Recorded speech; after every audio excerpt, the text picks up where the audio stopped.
Welcome back mga kahandap.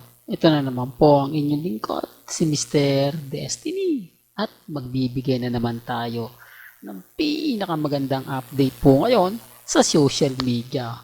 Hindi daw pong malaki o hindi po daw big deal ang post ni Alden Richards mga kahandap. Huwag daw po maging masyadong kampante. Hindi naman daw malaking ginawa ni Alden Richards na batiin ang Aldab Nation. Normal lang daw po yun mga ka-Aldab dahil 10th year anniversary naman daw po ng Aldab Nation. Alam nyo mga ka-Aldab, ganyan sila.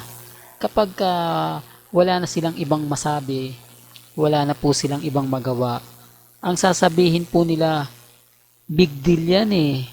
Ganito ganyan. Di po ba halatang affected sila? Halatang halata po mga kaaldab na kumbaga hindi nila gusto yung nangyari at naganap. Tapos yung iba, binabati ko si Alden Richards. Kaya daw lumalaki yung ulo natin, kinukonsinti daw po ni Alden Richards ang Aldab Nation. Hindi ko alam kung sino yung mga nagre-react. Siguro ito yung mga kritiko ni Alden at yung mga dating cut din na naiinis po kay Alden Richards. Hindi po malayong mangyari yan na binabash po nila si Alden dahil nga po binati yung Aldab Nation. Nakakalungkot lang po, hindi po ba? Dahil talagang hinahanapan nila ng butas. Hinahanapan po nila ng mga bagay-bagay po na kakaiba. Nagulat nga rin po ako mga kaaldab eh. Imbis na kumbaga mag-react sila, aba hindi.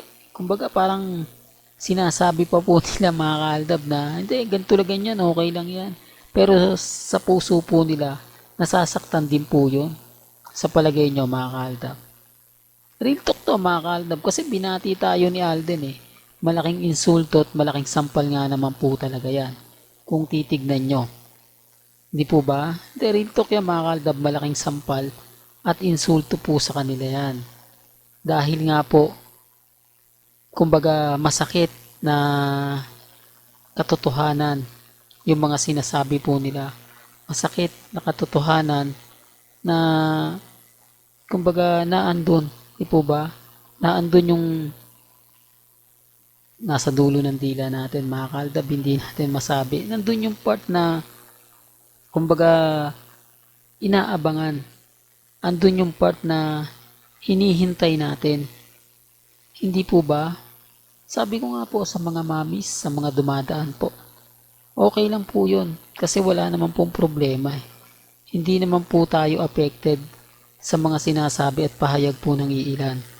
Hindi naman tayo naiinis o kumbaga nabubuisit sa mga paulit-ulit po nilang sinasabi, paulit-ulit po nilang ginagawa. Kaya nga sabi ko sa inyo mga mamis, mga titas, ganyan po sila ka-bitter. Ganyan po sila ka-affected. Kahit po balibalik na rin natin ang sitwasyon, kahit anong gawin po natin, inis po sila sa atin. Wala po silang kumbaga gagawin na tipong tayo yung panalo, tayo yung wagi. Kasi nasa atin po talaga yung pang-iinsulto eh. Nasa atin po talaga yung lahat ng mali eh. Sila po yung tama. Wala tayong may bibigay na sa palagay nyo papabor sa atin. Sa kanila hindi, wala po mga kaldab. Nakakalungkot lang po, no? May mga punto na hindi natin alam yung nangyayari at nagaganap. Pero okay lang po yun. Sabi ko nga po sa inyo, mga mamis, mga titas eh. Basta't kay Mengay at kay Alden, doon lang po tayo. Gaya po ngayon, nag-post si Mengay. O, binati niya rin yung Aldab Nation. Hindi po ba give and take lang yan? Kapag nag-post si Alden, asahan nyo, magpo-post din si Mengay. O, ito yung mga senaryo na sinasabi nilang nagkakataon lang yan. Mr. Destiny, nakachamba ka na naman. Puro chamba na lang yung mga nangyayari sa'yo. Puro ganito ganyan. Alam nyo, sa tagal na po nating Aldab Nation, sa tagal na po natin na nagmamahal kila Mengay at kay Alden, ito lang po yung patunay ko. Ito lang po yung kumbaga pinakahihintay na napakasarap na nangyari po sa buhay po ng Aldab Nation. Di po ba? Ito po yung kumbaga hindi na mawawala, hindi na magbabago, hindi na masasabing ganito, hindi na masasabing ganon. Sa dami po kasi mga kaaldab na mga taong nagtanong, nagmahal, talagang masasabi mong tinutukan si Lamengay at si Alden. Gaya ko po mga kaaldab, kita nyo naman po ako. O, kita nyo naman po yung mga pinambato natin. Kita nyo naman po yung mga napanood at sinabi natin. Sapul na sapul po talaga. Kaya nga po maraming naiinis maraming galit na galit sa akin kasi nga po napipredict natin.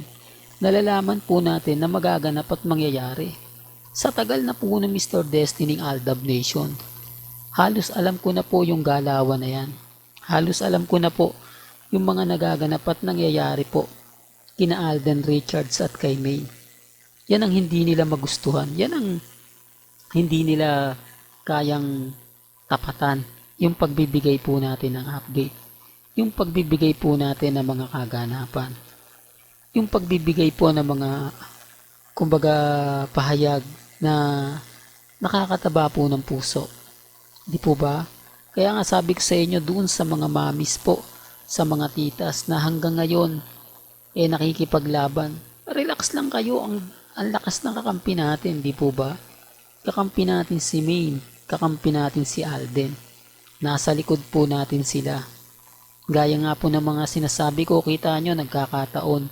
Madalas, hindi na, talaga napipredict na natin yung magaganap at mangyayari. Dahil Aldab Nation nga po tayo, hindi po ba? Halos alam na po natin yung magaganap at mangyayari sa dalawa. Yan ang isa sa ayaw na ayaw po nila sa akin. Kaya pasensya na po kayo mga kaaldab kung bakit paulit-ulit natin itong pinapahayag o sinasabi po sa kanila para maintindihan po nila na lahat po ng update ni Mr. Destiny hindi to nagkataon lang. Hindi to kumbaga ganito ganyan. Talagang sinadya po ito ng dalawa. Talagang kila Mengay at kay Alden Richards yun lang po ito makikita at mapapanood at mapapakinggan. O kaya nga sabi ko sa inyo no? Tignan nyo po, napakalinis, napakalinaw, talagang napakasaya. Kasi ito yung point mga kaaldab na ramdam na ramdam natin. Ramdam na ramdam natin ang pagmamahalan nga po ng real life couple. Di po ba?